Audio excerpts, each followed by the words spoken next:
ګیلمن وزیر څوک و؟ وطن چا تکړی ورشه نه یې باچا ستانه بیرغ نه یې باچا ستانه بیرغ ته مې ځان ته مې جانان یې ته مې لوی افغانستان یې ته مې لوی افغانستان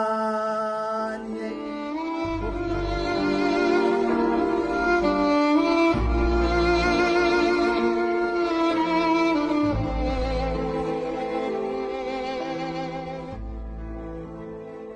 ګیلمن وزیر چې مکمل نومې حضرت نعیم ګیلمن وزیر و د لوی افغانستان د شمالي وزیرستان د رزمک په اسد خیلو سیمه کې په کال 1980 کې نړۍ ته سترګې پرانیستې. نوموړي په ماشومتوب کې هم له وطن شعر او ادب سره بې حده مینه درلوده. خو ګیلمن هلته د پښتنو په زړونو کې ځای خپل کړ کله چې د لوی افغانستان د دعوګرو یا د پښتون ژغورنې غورځنګ سره د نړۍ او پنجاب د ناوړه دسیسو پر وړاندې د احتجاجونو لړۍ پیل کړه.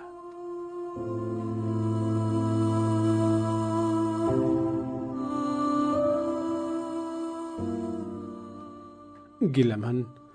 له بحرین څخه د پښتنو د شعوري ویښتیا لپاره د شعر په ژبه خپله مبارزه جاري ساتلې وه او وخت نه وخت به د پښتنو د حقونو غوښتنه کوله چې د وخت په تېرېدو یې د نړۍ په ګوټ ګوټ کې سلګونه زره پښتانه مینوال او څارونکي پیدا کړل.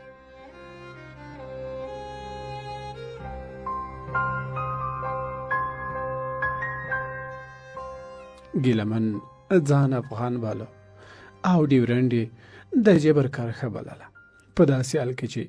پاکستان دا کرښه رسمي کرښه بولي.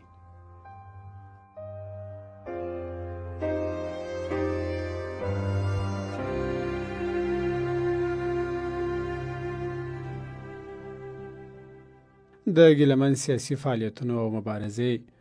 د پاکستان حکومت په 2020 کال کې اړ کړ تر څو نوموړی له بحرین څخه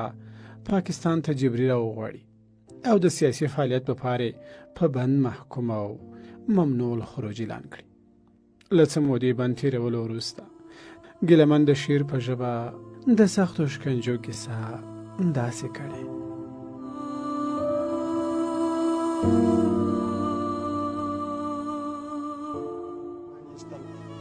د کوټې چتر ځوړند و یو سپین دروند زنځیر و د وینو بوی ترې تلو لړلی ټول په خونو زنځیر و په دې زنځیر کې به زه نیمه نیمه شپه ځوړند وم لاس یو خوا خپې بل خوا سر بل خوا عجیبه ځوړند وم د مخ له خوا یې د کرنټونو په تارو وهلم شاته پر ملا یې په چیترو او ډنډو وهلم خو خدای ګواه دی ما په دې حال کې دا شعر ویلو چې زه عام وجود یم خاورې کېږم به فاني به شمه خو که په ننګ د وطن مړ شوم قیمتي به شمه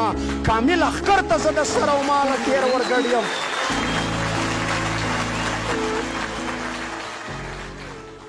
د تېرې یکشنبې په ورځ نوموړی له یو بل ملګري سره د اسلام آباد بیوله سیمې ته په سفر کې د آزاد داور نومي کس په مشرۍ تر یو مرګوني ډلهییز برید لاندې راغی او له سختو ګزارونو وروسته نوموړی روغتون ته ولېږدول شو.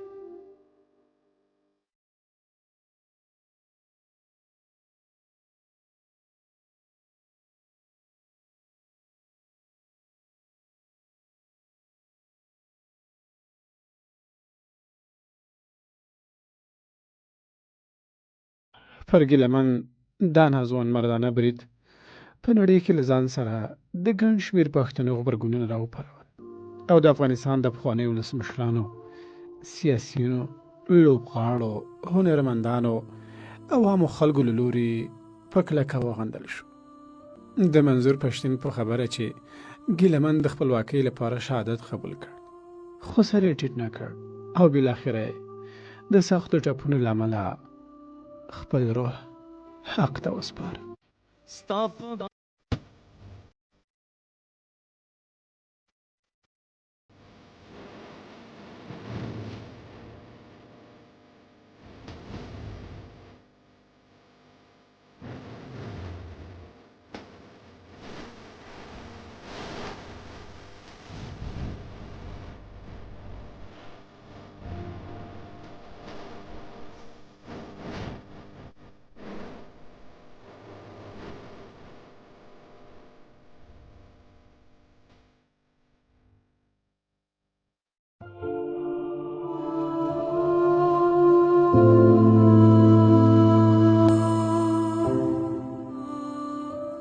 په زرګونه پښتنوي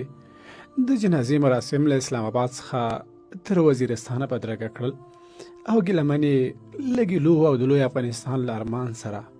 په خپله پلرنۍ هدیره کې په ډېر احترام او لوی خاورو ته وسپاره. انا لله و